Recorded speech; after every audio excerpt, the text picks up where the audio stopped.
अपर जिलाधिकारी आपूर्ति ज्योति गौतम ने कहा, कोई भी स्कूल छात्रों को विशेष दुकान से ज़रूरत का सामान खरीदने के लिए नहीं कर सकता बाध्य।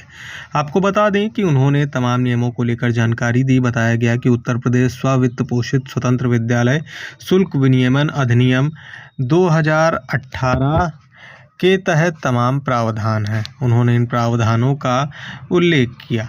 कहा गया कि साल में कोई स्कूल कितना शुल्क बढ़ा सकता है, इसमें यह भी प्रावधान है कि कोई स्कूल बच्चों को विशेष दुकान से ज़रूरत का सामान खरीदने के लिए बाध्य नहीं कर सकता। विद्यालय 5 साल से पहले अपनी ड्रेस नहीं बदल सकता। इस संबंध में 12 टीमें बनाई गई हैं।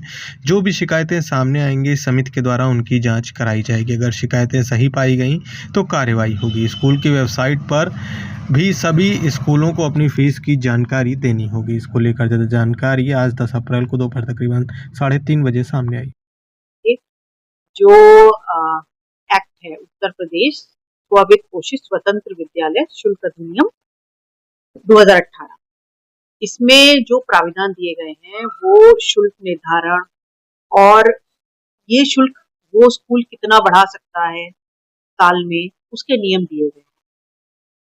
और साथ ही साथ इस एक्ट में ये भी दिया गया है कि कोई भी स्कूल अपने जो वहाँ स्कूल में बच्चे पढ़ रहे हैं उनको किसी भी स्कूल की किताबें, शूज, मोजे, ये सब जो चीजें ली जाती है उसके लिए बाध्य नहीं कर सकता किसी पर्टिकुलर शॉप पे जाकर उसको खरीदने के लिए।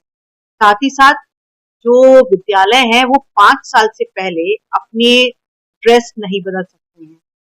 ये कई इस तरह के जो प्राविधान है इस एक्ट में दिए गए हैं और अगर ये इसका उल्लंघन करते हैं तो इसमें जो कार्रवाई है वो भी उल्लेखित की गई है कि भाई फर्स्ट टाइम पे 1 लाख का उसको जुर्माना है, सेकंड में 5 लाख का है और तब भी वो चीज कंटिन्यू होती है तब वो उसकी एनओसी निरस्त की जा सकती है। तो ये सारे प्रोविजंस इस एक्ट में दिए गए हैं और डीएम सर की अध्यक्षता में इस संबंध में बैठक कर 12 टीमें बनाई गई हैं जिसमें एसीएम और एसडीएम हैं और साथ में शिक्षा विभाग के प्रिंसिपल्स हैं।